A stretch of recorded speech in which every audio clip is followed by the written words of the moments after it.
Welcome to Jillavani news. ముందుగా headlines చూద్దాం. మహిళల భద్రతే లక్ష్యంగా కూటమి ప్రభుత్వం పాలన అందిస్తుందని స్పష్టం చేసిన హోంమంత్రి. మీ భద్రత మా బాధ్యత అనే నినాదంతో చేపట్టిన అభయ కార్యక్రమాన్ని నక్కపల్లి మండలంలో ప్రారంభించిన అనిత.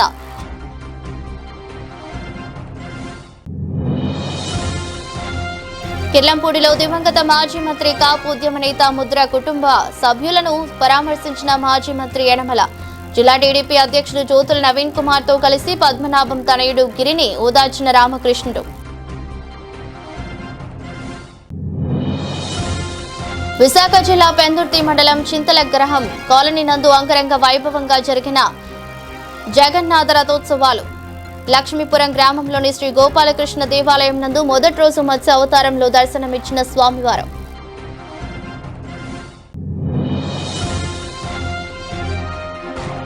రాజ్యసభ సభ్యులుగా తొలిసారి నాతమవరం మండలంలో పర్యటించిన స్పీకర్ అయ్యన్న తనయుడు. బెన్నవరం నుండి నాతవరం పెట్రోల్ బంక్ వరకు జరిగిన ర్యాలీలో పాల్గొన్న చింతకాయల విజయ్. మహిళల భద్రతే లక్ష్యంగా అనకాపల్లి జిల్లా నక్కపల్లిలో బుధవారం అభయ కార్యక్రమాన్ని హోంమంత్రి అనిత ప్రారంభించారు. మహిళల భద్రతను మరింత పటిష్టం చేయాలనే లక్ష్యంతో అనకాపల్లి జిల్లా పోలీసులు మీ భద్రత మా బాధ్యత అనే నినాదంతో చేపట్టిన అభయ కార్యక్రమాన్ని వేంపాడు టోల్ ప్లాజా సమీపంలోని భారతీ కన్వెన్షన్ లో హోంమంత్రి ప్రారంభించారు. కార్యక్రమంలో జిల్లా కలెక్టర్ విజయ్ కృష్ణన్, జిల్లా ఎస్పీ తుహిన్ సిన్హా, ఇతర అధికారులు, ప్రజాప్రతినిధులు, పెద్ద సంఖ్యలో విద్యార్థినులు, మహిళలు పాల్గొన్నారు. ఈ సందర్భంగా హోంమంత్రి అనిత అభయ ఫిర్యాదుల బాక్స్ ను ప్రారంభించారు. తో పాటు అభయ పోస్టర్లను ఆవిష్కరించారు. మహిళలు, విద్యార్థులు తమ సమస్యలను నిర్భయంగా తెలియజేసేందుకు జిల్లా వ్యాప్తంగా పాఠశాలలు, కళాశాలలో అభయ ఫిర్యాదుల బాక్సులు ఏర్పాటు చేయనున్నట్లు పోలీసులు వెల్లడించారు. ఈ సందర్భంగా హోంమంత్రి వంగలపూడి అనిత మాట్లాడుతూ మహిళల భద్రత కోసం అనకాపల్లి పోలీసులు చేపట్టిన అభయ కార్యక్రమం అభినందనీయమని పేర్కొన్నారు. మహిళలకు ధైర్యాన్ని నింపడంతో పాటు వారిలో భద్రతా భావాన్ని పెంపొందించేందుకు ఈ కార్యక్రమం ఎంతో ఉపయోగపడుతుందన్నారు.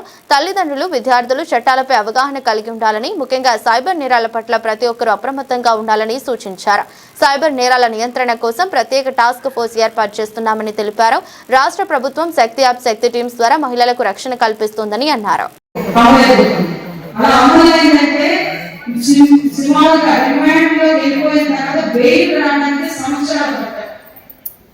అలాంటి పోక్సో కేసు ఈ రోజు చాలా పెద్ద కేసు, చాలా చట్టాలు చాలా కఠినంగా. చాలా మంది ఏమనుకుంటారంటే ఈ రోజున కాకపోతే ఎప్పుడు చేస్తాంలే, ఎంజాయ్, ఇళ్ళకి ఒకటే జీవితం అని. వాళ్ళ మా సినిమా ఏంటి ఏమన్నా మళ్ళా కొడతామా ఏంటి అలా అనుకోని జీవితాన్ని మాత్రం ఎక్కువ పరిస్థితులు ఇబ్బంది పెట్టుకుంటారు.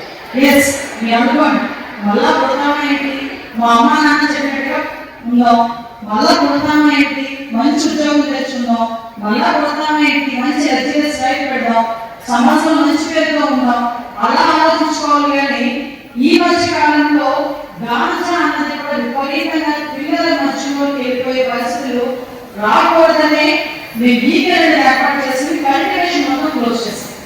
చాలా మంది ఏంటంటే గాంజా తీసుకోవడంలో ఫస్ట్ శత్రువు ఎవరంటే స్నేహితులు, వాళ్ళే చేస్తారు. ఒకసారి ట్రై చేస్తే పోయేది ఏముంది, ఆ ట్రై కాస్త అది కాస్త అలవాటుగా మారి జీవితాలు నాశనం అయిపోతుంది. ఎందుకంటే మీ తెలియకుండా కొన్ని శరీరావేశంలో జరిగేది. నేను ప్రెసెన్సీ కూడా నేను ఎత్తుకుంటాను. ఆ ఇండియా అక్కడ వాళ్ళందరినీ కూడా మాట్లాడుతుంటే రీసెంట్ గా నేను ఆ తిరుపతిలోని ఒక ప్రెసెంట్ చేస్తే అందులో పిల్లడు చాలా మంచిగా కనిపిస్తాడు. ఏమైంది, నువ్వు ఎందుకు వచ్చావు, పక్క నుంచి చీటింగ్ చేశాను. చీటింగ్ కేసుకి చిన్న పిల్లలు ఎందుకు వచ్చాడు అని అబ్బాయి పిలిపించి అడిగారు. మోడల్ వెళ్ళినా అంటే అబ్బాయి ఒక అమ్మాయిని వచ్చేసింది. ఆ అమ్మాయి సమయం అర్థం వచ్చేది బ్రేకప్ ఏదో అయింది. ఆ అమ్మాయి సూసైడ్ చేసుకున్న అమ్మాయి ఎన్నో పేరు రాసి ఆ అమ్మాయికి 18 లక్షల రూపాయలు ప్యాకేజ్ అవుతున్నాయి. ఆ అబ్బాయికి 20 లక్షలు ప్యాకేజ్ అవుతున్నాయి. ఆ అమ్మాయి చనిపోయింది, ఎంతో జైల్లో ఉంది. నేనేమంటానంటే జీవితాన్ని చిన్నగా తేలికగా తీసుకోకండి. నేను ఒక్కడే చెప్పగలను, ఇందాక చెప్పినట్టు మళ్ళా కొత్తమైంది మేడం చెప్పిన ఒక్కడే జీవితం. ఆ జీవితాన్ని తేలికగా తీసుకొని మీకు కనుక జీవితాన్ని నాశనం చేసుకునే పరిస్థితులు తీసుకొస్తే మీ తల్లిదండ్రుల తాలూకా గర్భశోకాన్ని కూడా ఒకసారి ఆలోచించండి. కొడుకు ఉద్యోగం చేయకుండా ఇంట్లో కూర్చున్న తల్లి ఏదో ఒక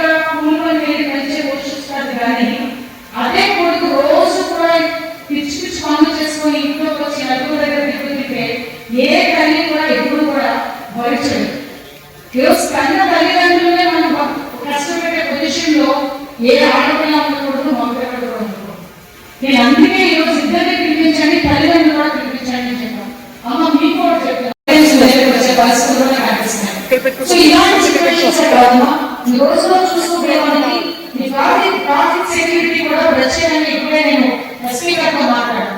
మీరు బస్సులు ఎక్కుతారు, ఆటోలు ఎక్కుతారు. ఆ బస్సులోని ఆటోలోని కూడా ఒక క్యూఆర్ కోడ్ స్కానర్ ఒకటి పెట్టాము.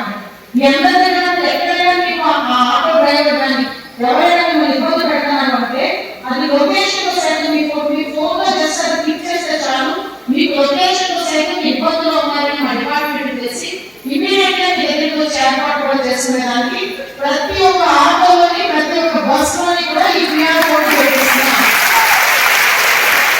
ఆ ఆటో డ్రైవర్ కానీ బస్సు డ్రైవర్ కానీ క్యూఆర్ కోడ్ కనుక లేకపోతే అతని లైసెన్స్ కూడా రద్దు చేసే వరకు కూడా తీసుకెళ్తాం. కాబట్టి ప్రతి ఒక్క ఆటో డ్రైవర్ ప్రతి ఒక్క బస్ డ్రైవర్ డెఫినెట్ గా క్యూఆర్ కోడ్ ని యాజ్ ఎల్ యాజ్ పాసిబుల్ 4-5 రోజుల్లో మీ దగ్గర ఏర్పాటు చేస్తాం. తమ్ముడు కూర్చోండి బాబు, కూర్చోండి. ఎవరి క్లాస్ ఎవరో ఉంటున్నారా ఇక్కడ? నేను టీచర్ని కదా. అదేవిధంగా మీ అందరికీ తెలియాలి, ఈ రోజులో మనం చూస్తా ఉంటే ఒకసారి చాలా బాగా అనిపిస్తుంది.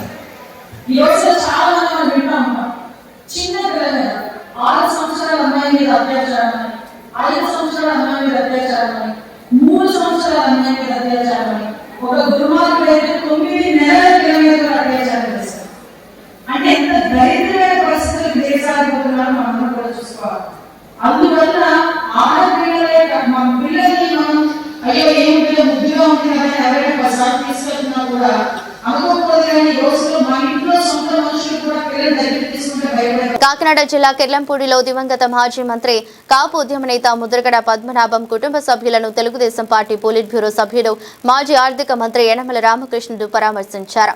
జిల్లా టీడీపీ అధ్యక్షుడు జ్యోతుల నవీన్ కుమార్, సీనియర్ నేత తోట నవీన్ తో కలిసి ముద్రగడ నివాసానికి చేరుకున్న ఆయన ముద్రగడ తనయులను ఓదార్చి ప్రగాఢ సానుభూతి తెలిపారు. అనంతరం ముద్రగడతో తనకున్న రాజకీయ అనుబంధాన్ని గుర్తు చేసుకున్న యనమల ఉమ్మడి ఆంధ్రప్రదేశ్ రాష్ట్రానికి ముద్రగడ విశేష సేవలు అందించారని కొనియాడారు. ఆయన మృతి రాష్ట్రానికి తెరని లోటని పేర్కొన్నారు. ముద్రగడ పద్మనాభం కుటుంబ సభ్యులను పరామర్శించిన యనమల రామకృష్ణుడు వారి తనయులను ధైర్యం చెప్పారు. ముద్రగడ రాజకీయ జీవితం ప్రజా ఉద్యమాలతో ముడిపడి ఉందని, ఆయన సేవలను రాష్ట్ర ప్రజలు ఎప్పటికీ మరువలేరన్నారు. కార్యక్రమంలో కూటమి నేతలు యనమల రాజేష్, చింతంనిడి అబ్బాయి, మోతుకూరి వెంకటేష్, అంకంరెడ్డి రమేష్, పరవాడ తాతబాబు, అరిగెల నరసింహమూర్తి ఉన్నారు.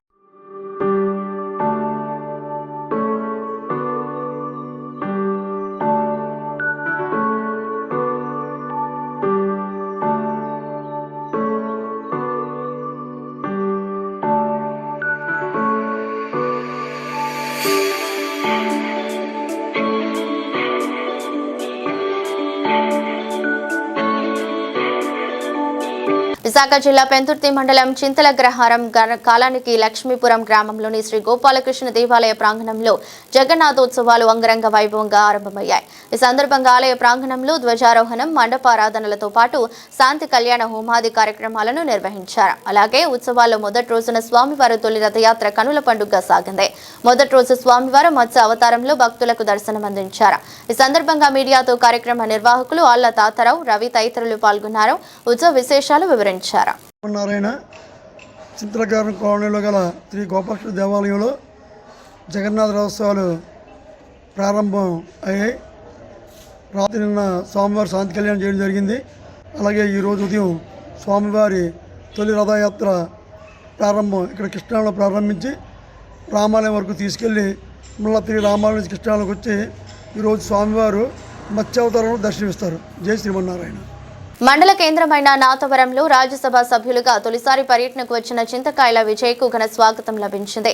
మహిళలు అధిక సంఖ్యలో హాజరై హారతులు పట్టి పూల వర్షంతో అడుగు వేస్తూ డప్పులు, డాన్సులు, బాణాసంచాతో సాదర స్వాగతం పలికారు. బెన్నవరం నుండి నాతవరం పెట్రోల్ బంక్ వరకు 200 కార్లతో ర్యాలీ నిర్వహించారు. అక్కడి నుండి ఎన్టీఆర్ విగ్రహానికి వరకు సైకిల్పై ర్యాలీగా వెళ్లి పూలమాలలు వేసి నివాళులర్పించారు. తదుపరి అమ్మఒడి పడిన కుటుంబాలను పరామర్శించారు. జన సంద్రోహంతో బహిరంగ సమావేశం జరిగింది. కార్యక్రమంలో మండల నాయకులు, అధికారులు, మహిళలు అధిక సంఖ్యలో పాల్గొన్నారు. ముఖ్యంగా నాతవరం నేను ఎన్నో సార్లు రావడం జరిగింది, ఎన్నో గ్రామాల్లో తిరగడం జరిగింది. కానీ ఎప్పుడు కూడా నాకు ఎంత ఆదరణ అంటే ఏ గ్రామంలోకి వెళ్ళినా కానీ మా తమ్ముడు, మా కొడుకు, మా మనవడు వచ్చాడు, ఇలాగే అందరూ కూడా వచ్చి ఎంతో ఆశీర్వదించేవారు. ఈ రోజు నేను అక్కడి నుంచి వస్తున్నప్పుడు ఈ రోజు ఎంతో ఆనందంగా ఉంది. ఎందుకంటే నాకు రాజ్యసభ సభ్యుడిగా చంద్రబాబు నాయుడు గారు, నారా లోకేష్ గారు నాకు ఆశీర్వదించాక తర్వాత ఇంత ఆశీర్వాదం నా సొంత ఊర్లోని ఈ రోజు ఇక్కడ పుట్టిన గడ్డ మీద వచ్చినందుకు ఎంతో ఆనందంగా ఉంది. మీ అందరికీ కూడా శిరసు వంచి నా హృదయపూర్వక కృతజ్ఞతలు, నమస్కారాలు తెలుపుకుంటున్నానండి. ఎందుకంటే ఎంత దేశం మొత్తం తిరిగినా, ఢిల్లీలో పార్లమెంట్ లో మొన్నే ప్రమాణ స్వీకారం చేసి వచ్చిన వైస్ ప్రెసిడెంట్ గారు మన ఉప రాష్ట్రపతి ముందు నాకు ప్రమాణ స్వీకారం చేసిన అవకాశం ఇచ్చిన, నా సొంత గడ్డ మీద కాళ్ళు పెట్టినప్పుడు ఆ ఆనందమే వేరుంటది. మీ ఆశీర్వాదమే కొండ ఎత్తున ధైర్యాన్ని ఇస్తాదని చెప్పి ఈ సందర్భంగా చెప్పదలుచుకున్నాను. ఈ రోజు ఈ నర్సీపట్నం నియోజకవర్గంలో పుట్టినందుకు చాలా గర్వంగా నేను భావిస్తాను. ఎందుకంటే మేము ఎక్కడ చదువుకున్నా, అమెరికాలో చదువుకున్నా, పూణేలో చదివినా, ఎక్కడ చదివినా కానీ మేము ఇక్కడికి వచ్చినప్పుడు నా సొంత వ్యక్తులు, ఎందుకంటే మా తాతయ్య గారు లచ్చాపాత్రుడు గారు, తర్వాత వరహాల దొర గారు, వాళ్ళందరూ కూడా రాజకీయ కుటుంబం నుంచి వచ్చిన వాళ్ళే. ఎంతో సేవ చేశారు. ఏ రోజు కూడా ఒక్క మచ్చ అనేది లేకుండా, ఒక అవినీతి మచ్చ అనేది లేకుండా రాజకీయంగా ముందుకెళ్ళడం ఇన్ని సంవత్సరాల్లో మీరు ఎక్కడా కూడా ఒక కుటుంబాన్ని అలా చూడరు. దాని తర్వాత మనం చూస్తే అయ్యన్న పాత్ర గారు 40 సంవత్సరాలు వచ్చి రాజకీయాల్లో ఉండి ఇన్ని పదవులు చేసే కూడా అయ్యన్న పాత్ర గారు దమ్మున్న నాయకుడు రా అని చెప్పి రాష్ట్రం మొత్తం అనుకుంటారంటే ఆయన ఎంత నిబద్ధతతో, ఎంత నిజాయితీతో, ఎంత ఉన్నత స్థానాలతో, ఎంత మోరల్ వాల్యూస్ తోటి ఈ రోజు నర్సీపట్నం నియోజకవర్గం గురించి ముందుకు తీసుకెళ్లిన దమ్మున్న నాయకుడు అయ్యన్న పాత్ర గారు. అలాంటి వ్యక్తికి కొడుగ్గా పుట్టడం నా ఏ జన్మలో చేసుకున్న అదృష్టం అని చెప్పి ఈ సందర్భంగా మీకు సవినీయంగా మనం చేసుకుంటున్నాను. ఈ రోజు ఎందుకంటే నేను మాట అంటున్నాను, ఆయనకి కొడుగ్గా పుట్టడం వల్ల నేను ఈ రోజు సేవ చేసే అవకాశం నాకు దక్కింది. ఈ రోజు ఈ ప్రాంతంలో 2008 నుంచి కూడా ఎన్ని ఎలక్షన్లు ఉన్నా కానీ, ఎన్ని కష్టాలున్నా కానీ, ఎప్పటికైనా ఏదన్నా జరుగుతున్నా కానీ ఎక్కడికైనా రమ్మంటే వచ్చి నేను కూడా ఇన్వాల్వ్ అవుతుండేవాడిని. ఆ రోజు ప్రతి రోజు చూస్తున్నారు. కానీ ఈ రోజు మీ ఆప్యాయత చూస్తుంటే ఇంకా ఏం చేసినా కూడా అవసరం లేదు. ఎందుకంటే ప్రతి ఒక్కరు మనస్ఫూర్తిగా నా ఇంట్లో బిడ్డకి ఈ పదవి వచ్చిందని చెప్పి మీ అందరూ ఆలోచించడం అనేది ఎంతో సంతోషంగా భావిస్తున్నాను. ఎందుకంటే ఇది భోజన సమయం అయినా కూడా మీరందరూ కూడా వేచి ఉండి మాటలు వినాలి, ఆశీర్వదించాలి. పెద్ద మనసుతో వచ్చినందుకు అందరికీ పేరున శిరసు వంచి నా హృదయపూర్వక కృతజ్ఞతలు, నమస్కారాలు తెలుపుకుంటున్నాను. ఈ రోజు నేను ఈ పదవిలో ఉన్నానన్నా, రాజ్యసభ సభ్యుడిగా నేను ఈ రోజు ఢిల్లీలో పార్లమెంట్ లో నేను ప్రమాణ స్వీకారం చేశానన్నా, దానికి కారణం ఒకే ఒక వ్యక్తి, నారా చంద్రబాబు నాయుడు గారు అని చెప్పి సందర్భంగా సవినీయంగా మనం చేసుకుంటున్నాను. మీకు ఒకటి చెప్పాలి, ఈ రాష్ట్ర చరిత్రలో కానీ దేశ చరిత్రలో కాదు, ఈ రాష్ట్ర చరిత్రలో తెలుగు జాతిలో ఇంత చిన్న వయసులోనే మనకి ఉత్తరాంధ్రలో రాజ్యసభగా నన్ను కూర్చోబెట్టడం ఇదే మొదటిసారి చరిత్రలో చెప్తుంటే ఎంత గర్వంగా అనిపిస్తుంది అంటే అంత గర్వంగా అనిపిస్తుంది. ఈ రోజు ఎందుకు అది వచ్చింది, ఎందుకు ఇది ఇచ్చారు అని అంటే, ఎన్ని కష్టాలు పెట్టినా, ఎన్ని ఒత్తిళ్లు పెట్టినా, ఎన్ని సార్లు అరెస్ట్ చేయాలని ప్రయత్నించినా ఏ మాత్రం కూడా అవినీతి చేయలేదు కాబట్టి ఎవడన్నా మా ముందుకు వచ్చి వేలెత్తి చూపెట్టడానికి భయపడేవారు. అందుకనే రాష్ట్ర 5 ఏళ్ళు ఎంత కష్టపడ్డామో, కార్యకర్తలు ఎంత కష్టపడ్డారో, ఇంట్లో ఏ కష్టం వచ్చినాడో కూడా కార్యకర్తలు మా ఇంటి పక్కన చిన్న చిన్న తుప్పల్లో పాములు ఉంటాయని కూడా తెలుసు వాళ్ళందరికీ. అయినా కూడా తుప్పల్లోంచి వచ్చి అమ్మ మేము ఉన్నాము, మీరు భయపడకండి అని చెప్పి మా అమ్మకి ధైర్యాన్ని ఇచ్చేవారే. ప్రతి ఒక్క కార్యకర్తకు కూడా నేను హృదయపూర్వక కృతజ్ఞతలు తెలుపుకుంటున్నాను. తెలుగుదేశం పార్టీ కార్యకర్తలు నా కుటుంబ సభ్యులు ఎక్కడున్నా కానీ, ఢిల్లీ గట్టు మీద ఉన్నా కానీ, ఈ రోజు కార్యకర్తకి కష్టం వచ్చిందంటే నిలబడి వాళ్ళ భుజస్కంధాల మీద చేసి ముందుకు నడిపించే అవకాశం ఈ రోజు కల్పించిన నారా చంద్రబాబు నాయుడు గారికి హృదయపూర్వక కృతజ్ఞతలు తెలుపుకుంటున్నాను. ఈ రోజు చెప్తున్నాను, నారా చంద్రబాబు నాయుడు గారు తనయుడు నారా లోకేష్ గారు, నారా లోకేష్ గారు కావాలస్తే వాళ్ళ నాన్నగారు ముఖ్యమంత్రి చేశారు, ఆ తాతగారు ముఖ్యమంత్రి చేశారు.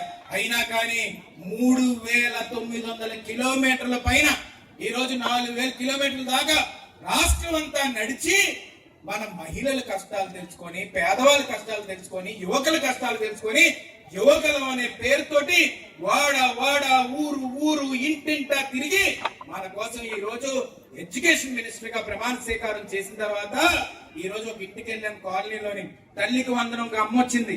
అమ్మొచ్చి అందే, అయ్యా నాకు ఈ 2 కూతుర్లు ఒక కొడుకు, ఇద్దరు కూతుర్లు ఒక కొడుకులో ఒక కూతురికి ఎంత ముందు పడి తల్లికి వందనం, ఇప్పుడు ముగ్గురికి పడుతుంది. నాకు చాలా సంతోషంగా ఉందని చెప్పి ఆమె చెప్తున్నప్పుడు నాకు నారా లోకేష్ గారు, నారా చంద్రబాబు నాయుడు గారు, కూటమి ప్రభుత్వం మన బీజేపీ సపోర్ట్ తో కానీ, పవన్ కళ్యాణ్ గారి సపోర్ట్ తో కానీ ఈ రోజు ఇంత మంచి పాలన జరుగుతున్నందుకు ఎంతో సంతోషంగా భావిస్తున్నానని చెప్పి ఈ సందర్భంగా సవినీయంగా మనం చేసుకుంటున్నాను. ఈ రోజు మనం చూసుకోవచ్చు, ఫ్రీ బస్ అన్నారు. ఫ్రీ బస్ అంటే మేము అందరం కూడా ఎలాగిస్తారే ఫ్రీ బస్ అని అనుకున్నాం. కానీ ఈ రోజు మనం గుడికి వెళ్ళా, ఎంతమంది జనం పెరిగిపోయారంటే ఫ్రీ బస్ కదండి ఎక్కి వచ్చేస్తున్నారు గుళ్ళు కన్నా. మొన్న నేను ఈస్ట్ గోదావరిలో గుడికి వెళ్ళా, వెంకటేశ్వర స్వామి గుడి వాడపల్లి. అక్కడైతే 3 రోజులు 7 రోజులు ఉండాలి, ప్రదక్షిణాలు చేయాలని చెప్తే అక్కడ అందరూ మహిళలే కనబడుతున్నారు.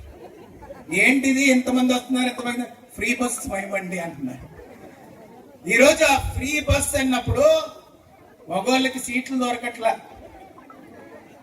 ఎందుకంటే మొట్టమొదట నందమూరి తారక రామారావు గారే ఈ రోజు తెలుగుదేశం పార్టీ పెట్టినప్పుడు సుమారుగా రిజర్వేషన్ ఇచ్చి మహిళలకి ఉద్యోగాల్లో కానీ రాజకీయాల్లో కానీ మహిళలకు అత్యంత ప్రాధాన్యత ఇచ్చింది. మొట్టమొదట విశ్వవిఖ్యాత నట సార్వభౌముడు నటరత్న డాక్టర్ నందమూరి తారక రామారావు గారు అనేది మనం గుర్తు పెట్టుకోవాల్సిన అవసరం ఎంతైనా ఉంది.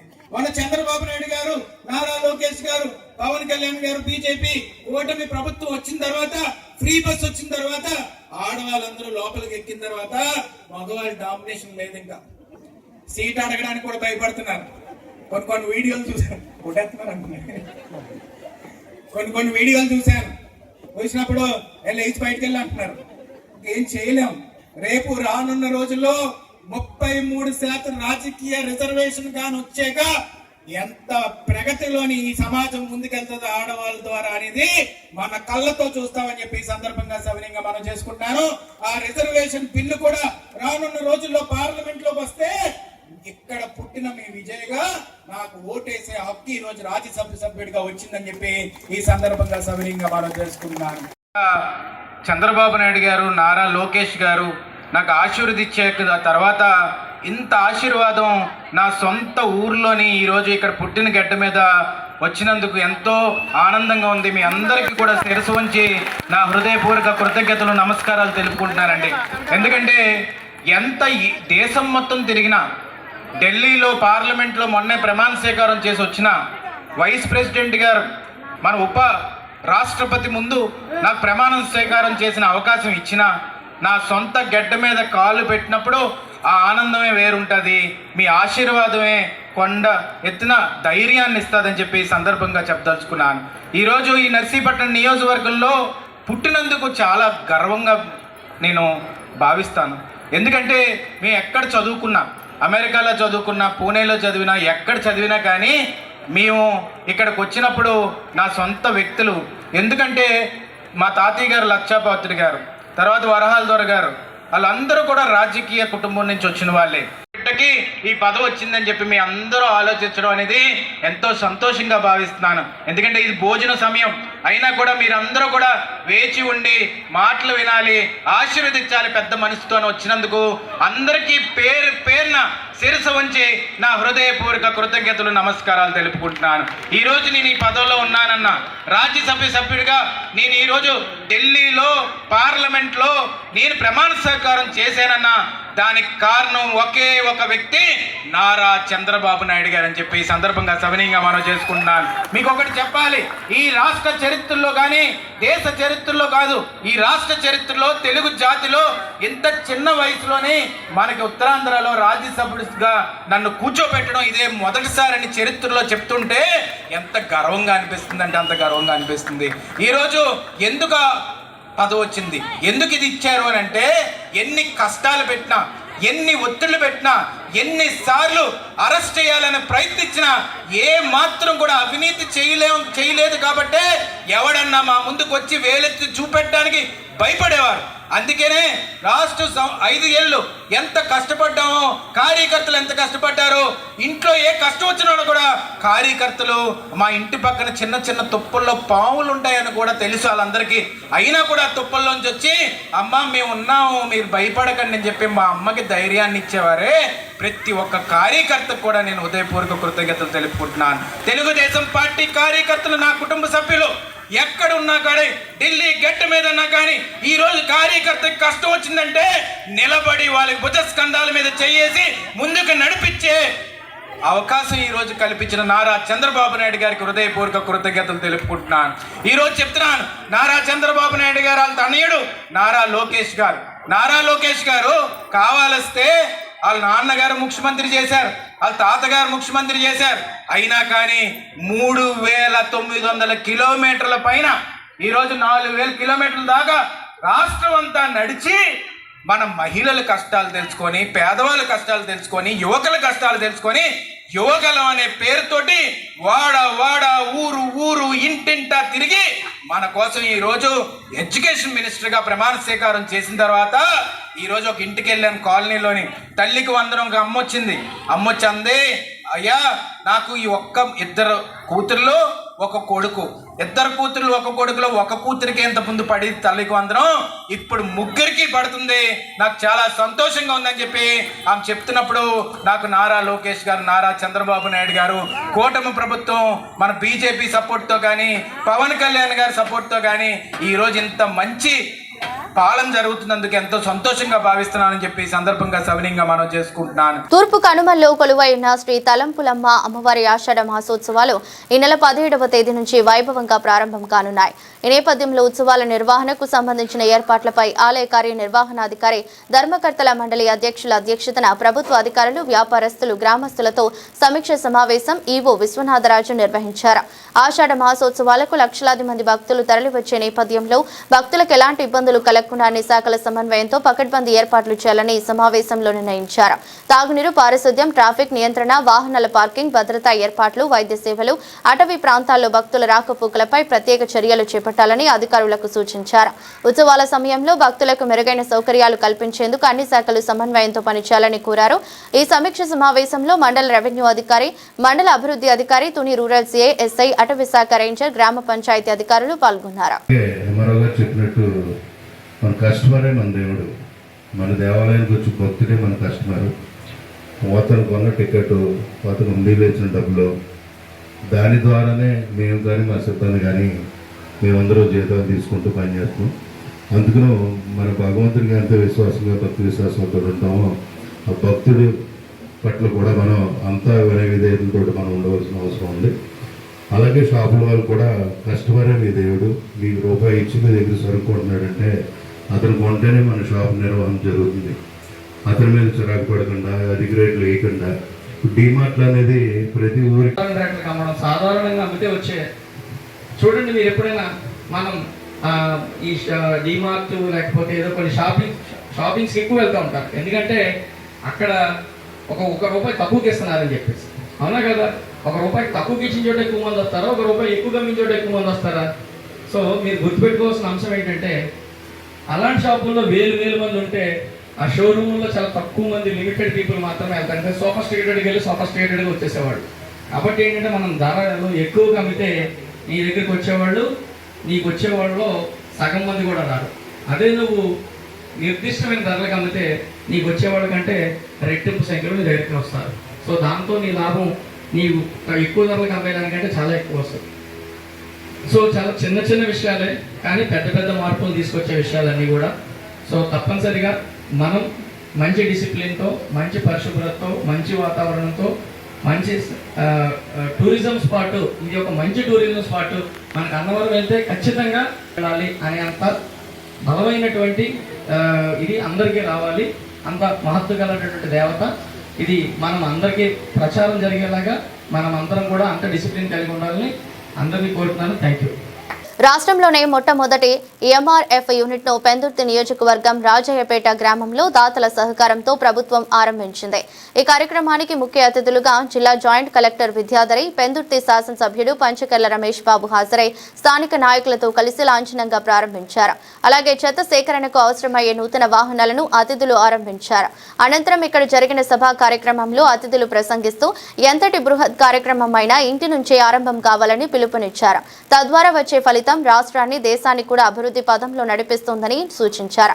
కావున ప్రతి మహిళ ఈ కార్యక్రమాన్ని తప్పక చేపట్టాలని కోరారు. అనంతరం ప్రారంభోత్సవానికి హాజరైన అతిథులను కార్యక్రమం నిర్వాహకులు ఘనంగా సత్కరించారు. అంతా చెత్త ఒకటే డస్ట్బిన్ లో వేసేస్తాం, స్వచ్ఛందం రాగానే దాంట్లో పోసిస్తాం అనుకోకుండా మన ఇంట్లో చెత్తని సెగ్రిగేట్ చేయడం అంటే సపరేట్ చేయడం మనం ఇంట్లో స్టార్ట్ చేయాలి. అదృష్టవశాత్తు ఇక్కడ చాలా మంది మహిళలు ఉన్నారు. సో ఒక చాప్టర్ మహిళ చదువుకుంటేనో మహిళకు తెలిస్తేనో కూడా త్వరగా ముందుకెళ్తుంది, త్వరగా అభివృద్ధిలోకి వస్తుంది అనేసి ఒక కుటుంబం మొత్తం కూడా. సో మహిళలు ఇక్కడ ఉన్నారు కాబట్టి మీరు మీ పిల్లల నుంచి స్టార్ట్ చేయాలి. సో పిల్లలకు కూడా 2 డస్ట్బిన్స్ ఇంట్లో ఉండాలి. డస్ట్బిన్ అంటే మరీ ప్రాపర్ డస్ట్బిన్ ఉండాల్సిన అవసరం లేదు, చిన్న బుట్ట పెట్టుకున్నా సరిపోతుంది. పొడి చెత్త ఒక దాంట్లో వేయాలి, డ్రై ఐటమ్ అన్నీ కూడా, తడి కొంచెం తేమ తగిలినవన్నీ కూడా తడి చెత్త కింద వస్తుంది. ఈ సెగ్రిగేషన్, ఈ వేరు చేయడం అన్నది మీరు ఇంటి నుంచి స్టార్ట్ చేస్తేనే ఈ ఫెసిలిటీ సక్సెస్ఫుల్గా రన్ అవుతుంది, ఈ పంచాయతీ క్లీన్ అవుతుంది, సంపద సృష్టించగలుగుతాం. అదేవిధంగా రాష్ట్రం ఇవన్నీ కూడా ఇంప్రూవ్ అవ్వాలి అంటే మీ ఇంటి దగ్గర నుంచి మార్పు రావాలి. సో మళ్ళీ లేకపోతే మేము చేయగలిగింది ఏమీ ఉండదు. ఈ ఖర్చు అంతా బూడిదలో పోసిన పన్నీరు లాంటి. దయచేసి మా ఆడపడుచులు మేము కోరుతా ఉన్నాం, ప్రభుత్వం కానీ మా జిల్లా యంత్రాంగం కానీ మీ ఆరోగ్యం కోసం, మీ ఉన్నతి కోసం, మీకు మంచి నాణ్యమైన జీవితం ఇవ్వటం కోసం ఇంత ఖర్చు పెడుతున్నప్పుడు మీ సహకారం కూడా ఇవ్వాలి. మేము విలేజ్లో 2 బుట్టలు ఇచ్చి తడి చెత్త పొడి చెత్త అన్ని బళ్ళేసి తిప్పుతున్నా కూడా మా బండి అలా ముందు వెళ్తా ఉంటే మీరు ఆ బండి దగ్గరికి 10 అడుగులు వేయకుండా వెనక పాడేస్తాం. అవేర్నెస్ రావాలండి. మీరు ఇల్లు ఎలా శుభ్రంగా ఉంచుకున్నారో మీ ప్రాంతాలను కూడా అంత శుభ్రంగా ఉంచుకోవాలి. ఆ చైతన్యం మహిళల నుంచే రావాలి. సీరియస్నెస్ మీకు ఉండాలని చెప్పి మనస్ఫూర్తిగా కోరుకుంటూ కోనసీమ తిరుమలగా ప్రసిద్ధి చెందిన వాడపల్లి శ్రీ వెంకటేశ్వర స్వామి దేవస్థానానికి భక్తుల నుంచి విశేష కానుకలు వెల్లువెత్తుతున్నాయి. బుధవారం నిర్వహించిన ఉండి లెక్కింపులో 27 రోజుల వ్యవధికి గాను మొత్తం 2,14,33,242 ఆదాయం వచ్చినట్టు దేవస్థాన అధికారులు వెల్లడించారు. దేవస్థాన చైర్మన్ ముదునూరి వెంకటరాజు, కార్యనిర్వహణాధికారి డిప్యూటీ కమిషనర్ నల్లం సూర్య చక్రధర్రావు ఆధ్వర్యంలో ఉండి లెక్కింపు నిర్వహించారు. ప్రధాన ఆలయం శ్రీ విశ్వేశ్వర స్వామి ఆలయ హుండీల ద్వారా 1,66,13,656 అన్నప్రసాదం హుండీల ద్వారా 48,19,586 ఆదాయం సమకూరినట్లు తెలిపారు. గత హుండీ లెక్కింపులో రోజువారీ సగటు ఆదాయం 7,18,736 ఉండగా ఈసారి అది 7,93,823కు పెరిగిందని అధికారులు పేర్కొన్నారు. హుండీలలో 19 గ్రాముల బంగారం, 1 కిలో 237 గ్రాముల వెండి, 11 దేశాలకు చెందిన 94 విదేశీ కరెన్సీ నోట్లు లభించినట్లు వెల్లడించారు.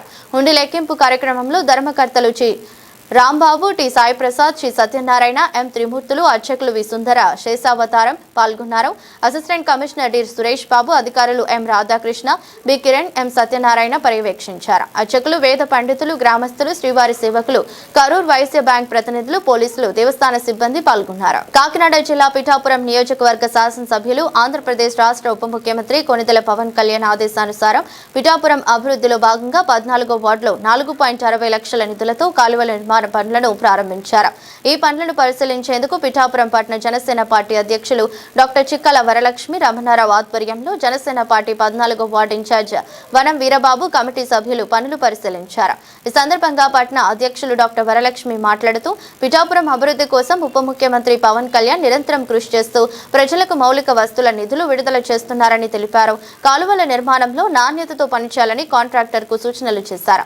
అలాగే 14వ వార్డు జనసేన అధ్యక్షులు వనం వీరబాబు మాట్లాడుతూ పిఠాపురం నియోజకవర్గంలో పలు అభివృద్ధి కార్యక్రమాలకు నిధులు విడుదల చేసి ప్రాంతాన్ని అభివృద్ధి పదంలో దూసుకు వెళ్తున్నామని ఆంధ్రప్రదేశ్ రాష్ట్ర ఉప ముఖ్యమంత్రి పిఠాపురం నియోజకవర్గ శాసనసభ్యులు కొణిదెల పవన్ కళ్యాణ్ కృతజ్ఞతలు తెలిపారు. ఈ సందర్భంగా కాకినాడ పార్లమెంట్ సభ్యులు తంగెళ్ల ఉదయ్ శ్రీనివాస్, కాకినాడ జిల్లా జనసేన పార్టీ అధ్యక్షులు తుమ్మల రామస్వామి, పెండం దొరబాబు, 5 మ్యాన్ కమిటీ సభ్యులు ఊదూరి కిషోర్ కు హృదయపూర్వక కృతజ్ఞతలు తెలిపారు. కార్యక్రమంలో జనసేన పార్టీ నాయకులు, వార్డు ఇన్ఛార్జీలు, కమిటీ సభ్యులు, వీర మహిళలు ఉన్నారు. అందరికీ నమస్కారం అండి. నా పేరు కుమార్, ఈ వార్డు 5 కమిటీ సభ్యునండి. ఈ డ్రైన్లు మా 14వ వార్డులో ఈ డ్రైన్లు పవన్ కళ్యాణ్ గారు వేస్తున్నారండి.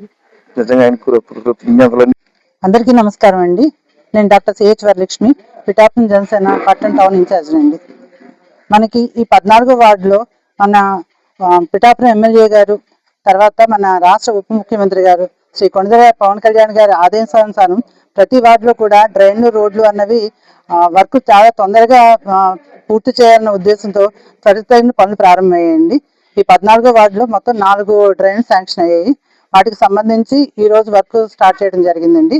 మొత్తం ఈ 4 డ్రైన్లు కలిపి 4,60,000 శాంక్షన్ అయ్యింది. తర్వాత ఇక్కడ కాంట్రాక్టర్ గారు. అందరికీ నమస్కారం అండి.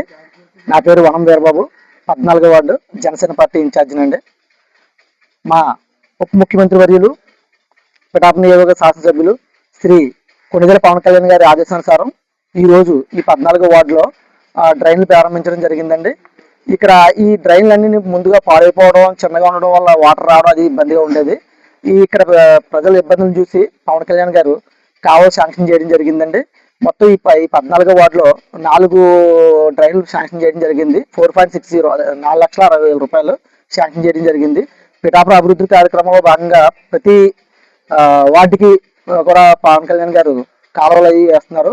అలాగే పిఠాపురం మొత్తం మీద ఎక్కడ చూసినా అంటే ఒక ఆసుపత్రి కాదు, దూలసంత కాదు, అలాగే గుళ్ళు, ముఖ్యంగా గుళ్ళు, టెంపుల్ సర్క్యూట్ పరంగా మన కుంతి మహోత్సవం టెంపుల్, జయ గణేష్ టెంపుల్, అలాగే మన సీతారామ సోమేశ్వర స్వామి టెంపుల్, సీతారామ ఆశ్రమం, ఇలాగ అన్ని గుళ్ళకు కూడా పవన్ కళ్యాణ్ గారు నిధులు వెచ్చించడం జరిగింది.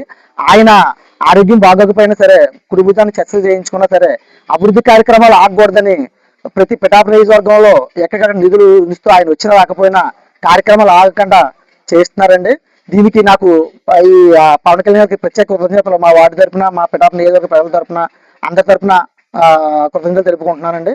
అలాగే మాకు వెన్నంటి ఇక్కడ ప్రోత్సహిస్తున్న కాకినాడ పార్లమెంట్ సభ్యులు శ్రీ సంగెల ఉదయ శ్రీనివాస్ గారికి, మన డిసిసి అధ్యక్షులు, జిల్లా జనసేన అధ్యక్షులు శ్రీ తుమ్మల బాబు గారికి, అలాగే పిఠాపురం మాజీ శాసనసభ్యులు శ్రీ పెన్నెం దొరబాబు గారికి, ఫైర్మెన్ కమిటీ సభ్యులు శ్రీ ఓది కిషోర్ గారికి ప్రత్యేకంగా కృతజ్ఞతలు. అలాగే పిఠాపురంలో మాకు ఏ ఇబ్బంది ఉన్నా సరే వెంటనే మేడం గారు ఇది ప్రాబ్లం అంటే వచ్చి ముందుండే నడిపించిన శ్రీ డాక్టర్ చిక్కాల వరలక్ష్మి రమణారావు గారికి, అలాగే వార్డు సభ్యులందరికీ, అలాగే నా కింద ఉన్న వార్డు కమిటీ సభ్యులందరూ కూడా నన్ను ముందు నడిపిస్తున్నారు. అలాగే చక్రం గారు, జ్యోతి గారు, రమేష్ గారు, వీళ్ళందరూ, మన అరవింద్, వీళ్ళందరూ కలిసి నన్ను ముందు నడిపిస్తున్నారు. వాళ్ళందరికీ నాకు ప్రత్యేకమైన కృతజ్ఞతలు. ముఖ్యంగా పవన్ కళ్యాణ్ గారికి మన పిఠాపురం నియోజకవర్గాన్ని అభివృద్ధి పథంలో చూసి ఆయన ఉన్నా ఇక్కడ లేకపోయినా సరే అభివృద్ధి పథంలో తీసుకెళ్తున్న శ్రీ కొణిదెల పవన్ కళ్యాణ్ గారికి ప్రత్యేకంగా ప్రముఖ ప్రవచనకర్త, ప్రభుత్వ నైతిక విలువల సలహాదారుడు చాగంటి కోటేశ్వరరావు ప్రవచన కార్యక్రమం విశాఖ జిల్లా పెందుర్తి మండల పరిధిలో జరగనుంది. ధర్మవర్ధిని ట్రస్ట్ మరియు మీనాక్షి కన్వెన్షన్ ట్రస్ట్ సంయుక్తంగా ఈ నెల 18వ తేదీన కార్యక్రమం నిర్వహించనున్నారు. వేపగుంట సమీపంలో గల మీనాక్షి కన్వెన్షన్స్ నందుగల సువిశాల ప్రాంగణంలో నిర్వహించి తలపెట్టిన ఈ కార్యక్రమంలో తొలుత గోపూజ నిర్వహించబడును. అనంతరం గో వైభవంపై సుదీర్ఘ ప్రవచన కార్యక్రమం నిర్వహిస్తారు. కావున ఆధ్యాత్మిక చింతన కలిగిన ప్రజలందరూ తప్పక హాజరు కావాలని పిలుపునిచ్చారు. ట్రస్ట్ వారు మరియు మీనాక్షి కన్వెన్షన్ హాల్ వారు కలిసి విశాఖపట్నంలో చాలా గొప్ప కార్యక్రమం ఒకటి అది జూలై 18, 2026 శనివారం సాయంకాలం 6 గంటలకి వేపగుంట ప్రాంతంలో ఉన్నటువంటి మీనాక్షి కన్వెన్షన్ హాల్లో సాయంకాలం 6 గంటలకి యథాశాస్త్రంగా అంగపూజతో కలిపి గోపూజ జరుగుతుంది. 6:30 దగ్గర నుంచి గోమాత వైభవం మీద నేను ప్రసంగం చేస్తాను. కాబట్టి అందరూ కూడా సభకి విచ్చేసి ఈ కార్యక్రమంలో పాల్గొని పరదేవతానుగ్రహానికి పాత్రులు కావాలి అని ధర్మవర్ధిని ట్రస్ట్ వారు, మీనాక్షి కన్వెన్షన్ హాల్ వారు నన్ను అడిగిన కారణం చేత ఈ విషయాన్ని మండల కేంద్రమైన నాతవరంలో స్వచ్ఛ పదం కార్యక్రమాన్ని ఎంపీడీఓ శ్రీనివాస్ పర్యవేక్షణలో డిప్యూటీ ఎంపీడీఓ మూర్తిబాబా ఆధ్వర్యంలో జరిపించారు. గ్రామ పురవీధుల మురికి కాలువలను పరిశుభ్రపరచడమే కాకుండా ఆయా రోడ్డు ఇరుకు పక్కల ఉన్న పిచ్చి మొక్కలను తొలగించారు. శానిటేషన్ తో పాటు దోమల మందును పిచికారీ చేశారు. ఈ సందర్భంగా డిప్యూటీ ఎంపీడీఓ మూర్తిబాబు మాట్లాడుతూ గ్రామ పురవీధుల శుభ్రంగా ఉండాలంటే ముందు మన ప్రాంతాలను శుభ్రంగా ఉంచే విధంగా చూసుకోవాలన్నారు. కార్యక్రమంలో స్థానిక సెక్రటరీ శేఖర్, పారిశుద్ధ్య కార్మికులు ఉన్నారు. నమస్కారం అండి. రాష్ట్ర ప్రభుత్వం తలపెట్టిన స్వచ్ఛ పదం అనే కార్యక్రమం ఈరోజు నాతవరం మండలం నాతవరంలో చేపట్టడం జరిగింది. ఈ కార్యక్రమానికి ఎంపీడీఓ గారి ఆధ్వర్యంలో నేనే అయినటువంటి డిప్యూటీ ఎంపీడీఓని దీనికి నాయకత్వం వహించి మొత్తం నాతవరం వీధులన్నీ శుభ్రపరుస్తున్నాం. జంగిల్ క్లియరెన్స్ కూడా చేయిస్తున్నాం. డ్రైన్లు తీయిస్తున్నాం. రోడ్డు మీద చెత్తలన్నీ తీయించి స్వచ్ఛంగా తయారు చేస్తున్నాం. ఈరోజు ఉదయం నుండి సాయంత్రం వరకు ఈ కార్యక్రమం నడిపిస్తుంది. 2 ట్రాక్టర్లు, ఒక జేసీబీ, అందరు పీడీఓస్, నాతవరం మండలంలో ఉన్న అందరు పీడీఓస్ ఈ కార్యక్రమంలో పాల్గొనడం జరిగింది. ఈ నాతవరం నుండి రిపోర్ట్ అండి. డాక్టర్ బిఆర్ అంబేద్కర్ కోనసీమ జిల్లాలో మట్టి మాఫియా ఆగడాలు రోజు రోజుకు పెరుగుతున్నాయి. ఎలాంటి అనుమతులు లేకుండా అర్ధరాత్రి వేళల్లో అక్రమంగా మట్టి తరలిస్తున్న 4 లారీలను కొత్తపేట పోలీసులు పట్టుకుని స్వాధీనం చేసుకున్నారు. గన్నవరం నియోజకవర్గ పరిధిలోని ఐనవిల్లి మండలం మడుపల్లి గ్రామం నుంచి బుధవారం అర్ధరాత్రి అక్రమంగా మట్టి తరలిస్తుండగా వాడపాలెం సమీపంలో కొత్తపేట ఎస్ఐజీ సురేంద్ర ఆధ్వర్యంలోని పోలీసులు తనిఖీలు చేపట్టారు. వాహనాలను సంబంధించిన అనుమతి పత్రాలు లేకపోవడంతో వాటిని స్వాధీనం చేసుకుని కొత్తపేట పోలీస్ స్టేషన్ కు తరలించారు. ఈ ఘటనపై కేసు నమోదు చేసిన పోలీసులు తదుపరి చర్యల కోసం గన్ల శాఖ అధికారులకు అప్పగించారు. అక్రమ మట్టి తవ్వకాలు, రవాణాపై ప్రత్యేక నిఘా కొనసాగిస్తున్నట్లు పోలీసులు తెలిపారు. కాగా ఇదే ప్రాంతంలో వారం రోజుల క్రితం కూడా అక్రమంగా మట్టి తరలిస్తున్న 2 లారీలను పట్టుకుని కేసులు నమోదు చేశారు. అయినప్పటికీ మట్టి మాఫియా తమ కార్యకలాపాలను నిలిపివేయకపోవడం అధికార వర్గాలను ఆందోళనకు గురి చేస్తోంది. రాత్రి వేళలో యథేచ్ఛగా సాగుతున్న మట్టి రవాణాపై కఠిన చర్యలు తీసుకోవాలని కోరుతున్నారు.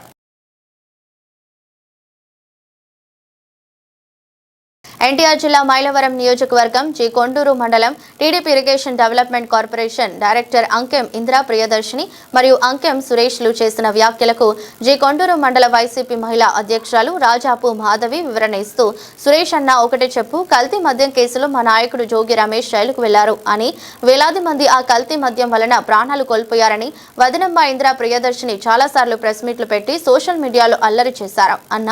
కల్తీ మద్యం కేసులో నా నాయకుడు జోగి రమేష్ కి కానీ వారి కుటుంబ సభ్యులకు కానీ ఎటువంటి సంబంధం లేదని కుటుంబ సమేతంగా అమ్మ కనకదుర్గమ్మ సాక్షిగా ప్రమాణం చేస్తున్నా అన్నారు. ఒక పని చేద్దాం సురేష్ అన్న, మీరు మీ నాయకులు మీ ఎమ్మెల్యే కృష్ణప్రసాద్ మా నాయకులు జోగి రమేష్ మీద చేసిన ఆరోపణలపై మీరు టీడీపీ నాయకులు మీ కృష్ణప్రసాద్ అందరూ కలిసి రండి. మీరు ఏ గుడిలో అంటే ఆ గుడిలో మీరు చేసిన ఆరోపణలు తప్పుడు కేసులపై మీరు ప్రయాణం చేయండి, కాదని మేము చేస్తాం సరే అన్న అంటూ ప్రతి వ్యాఖ్యలకు సమాధానం ఇచ్చారు. అందరికీ నమస్కారం. అంకెం సురేష్ అన్న, వాణిలన్న చాలా ఆప్యాయంగా చెల్లిమ్మ అని పిలిచారు. టీడీపీలో కొంతమంది మహిళలకు అంత గౌరవం ఇవ్వరు. మీపై వచ్చిన ఆరోపణలకి ప్రమాణం చేస్తానందుకు చాలా సంతోషం అన్న. మరి మాజీ ముఖ్యమంత్రి గారైన జగన్మోహన్ రెడ్డి గారి గురించి, మరి మాజీ మంత్రివర్యులు జోగి రమేష్ గారి గురించి తప్పుడు ప్రచారం చేస్తూ విమర్శిస్తూ మాట్లాడే స్థాయి ఇది. మరి జోగి రమేష్ గారి గురించి కల్తీ మద్యంలో ఆయన ప్రమేయం లేకపోయినా సరే ఉంది అని చెప్పి, కల్తీ మద్యం తాగి వేలాది మంది, వందల మంది ప్రాణాలు కోల్పోతున్నారని ఆయన మీద సోషల్ మీడియాలో పలుమార్లు తప్పుడు ప్రచారం వదినమ్మ ఇందిరా ప్రియదర్శిని గారు చెప్పడం జరిగింది. మరి అది కరెక్టేనా అన్న? మరి మా జోగి రమేష్ గారు మీద తప్పుడు కేసులు పెట్టి అక్రమంగా ఆయన అరెస్టులు చేయించి మరి ఆయన జైలు పాలు చేశారు. మరి కూటమి ప్రభుత్వం ఇప్పటివరకు ఎందుకు నిరూపించుకోలేకపోయింది? మైలవరం నియోజకవర్గంలో జరుగుతున్న అన్యాయాలను, అక్రమాలను ప్రశ్నిస్తున్నందుకు మా జోగి రమేష్ గారి మీద కల్తీ మద్యం కేసులో అక్రమంగా అరెస్టులు చేయించి వారిని, వారి సోదరుడైన రాము గారిని తప్పుడు కేసులు పెట్టి జైలుకు పంపించారు. ఆ సమయంలో వారి సతీమణి శకుంతల గారు, వారి పిల్లలు వారిని చూడటానికి వెళ్ళిన సమయంలో ఒక స్త్రీ అని కూడా చూడకుండా పోలీసు వారు శకుంతల గారు జుట్టు పట్టుకొని లాగి ఎంతగా ఇబ్బంది పెట్టారో ప్రజలందరూ కూడా చూశారు. మరి బీసీ నాయకురాలు అయ్యుండి మీరు మరి ఒక సాటి మహిళ అని కూడా చూడకుండా మరి అంత ఘోరాతి ఘోరంగా ఆమెను అవమానించినప్పుడు ఇందిరా ప్రియదర్శిని గారు మీరేమయ్యారు? మీకు కనిపించలేదా? రాష్ట్ర ప్రజలందరూ కూడా చూశారు, మీరు ఎందుకు స్పందించలేకపోయారు? మరి జోగి రమేష్ గారు నాకు ఆ కల్తీ మద్యానికి ఎటువంటి సంబంధం లేదు, నన్ను అన్యాయంగా ఈ కేసులో ఇరికించారు అని చెప్పి వారి కుటుంబ సభ్యులను తీసుకొని అమ్మ దుర్గమ్మ సన్నిధికి వెళ్ళి వారు ప్రమాణం చేయటం కూడా ప్రజలందరూ కూడా చూశారు. ప్రెస్ మీట్లలో వారు చాలాసార్లు కూడా సిబిఐ ఎంక్వైరీకి పెట్టండి, నేనే తప్పు చేయలేదు అని చెప్పి వారు పలుమార్లు ప్రస్తావించడం కూడా జరిగింది. ఇప్పటి వరకు కూటమి ప్రభుత్వం మరి ఆ ప్రస్తావన ఎందుకు తీసుకురావటం లేదు? మరి మా జోగి రమేష్ గారు ఏ తప్పు చేయలేదు అని చెప్పి మరి మేము వస్తాం. మీరు ఏ గుడికి రమ్మంటే ఎక్కడికి రమ్మంటే అక్కడికి ప్రమాణం చేయటానికి మేము రెడీ. ఆయన తప్పు చేశారు, కల్తీ మద్యంలో ఆయనకి ప్రమేయం ఉంది అని చెప్పి మీరు వచ్చి ప్రమాణం చేయగలరా? మీరు నిరూపించగలరా? మీ మీద మేము చేసిన ఆరోపణలు మేము నిరూపించడానికి, మేము ప్రమాణం చేయటానికి మేము సిద్ధంగానే ఉన్నాం. మరి మీరు, మీ ఎమ్మెల్యే, మీ తెలుగుదేశం పార్టీ నాయకులు, మీ పిల్లలు అవసరం లేదు, రాజకీయాల్లోకి పిల్లలు లాగనవసరం లేదు. మీరు వదినమ్మ, ఇందిరమ్మ వస్తే చాలు. మీ అందరూ సిద్ధంగా ఉన్నారా? సురేష్ అన్న మరి స్థాయిల గురించి మాట్లాడారు. వెల్లటూరు గ్రామ స్థాయి వరకే అన్నారు. పొరపాటు అన్న. నేను జీకొండూరు మండల వైఎస్ఆర్సీపీ మహిళా అధ్యక్షురాలిని. నేనేంటో మండల ప్రజలందరికీ కూడా తెలుసు, మరి నియోజకవర్గంలో కూడా ప్రజలకి కూడా తెలుసు. మరి మాజీ ముఖ్యమంత్రి జగన్మోహన్ రెడ్డి గారిని, మరి మాజీ మంత్రి అయిన జోగి రమేష్ గారిని పిచ్చి పట్టిందా, సిగ్గు లేదా, సిగ్గు లేకుండా అని పలుమార్లు మరి ఇందిరమ్మ గారు మరి ప్రస్తావించి వాళ్ళ గురించి తప్పుగా విమర్శించడం కరెక్టేనా అన్న? మరి మీకు అది తప్పు అనిపించట్లేదా?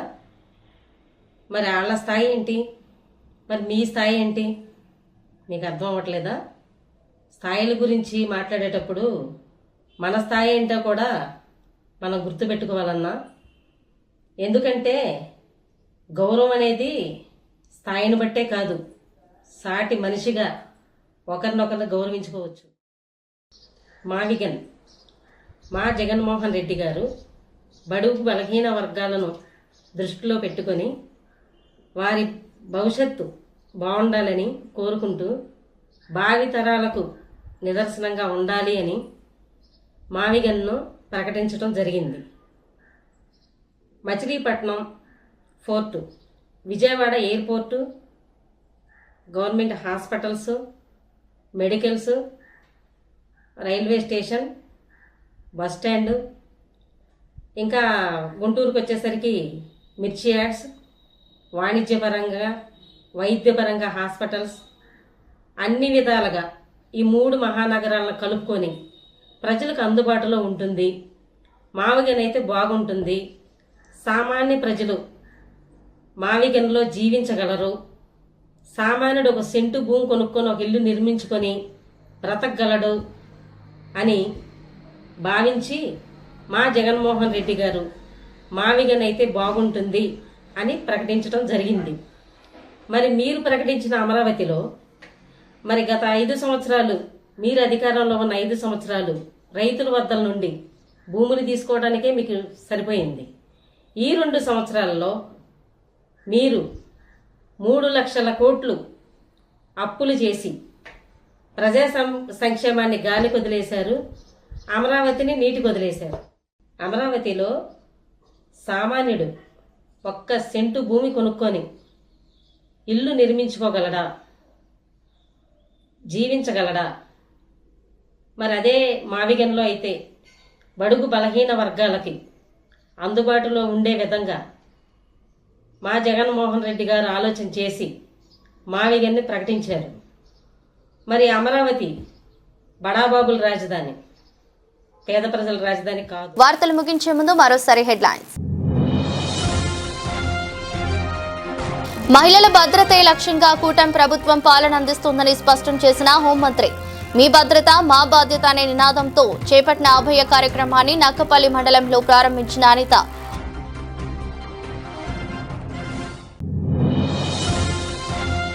కిర్లంపూడిలో దివంగత మాజీ మంత్రి కాపు ఉద్యమ నేత ముద్ర కుటుంబ సభ్యులను పరామర్శించిన మాజీ మంత్రి యనమల.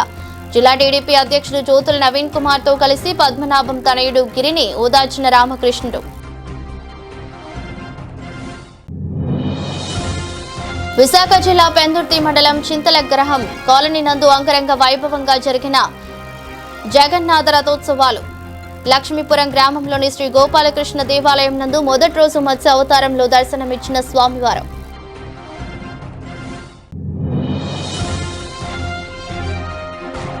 రాజ్యసభ సభ్యులుగా తొలిసారి నాతమ్మవరం మండలంలో పర్యటించిన స్పీకర్ అయ్యన్న తనయుడు.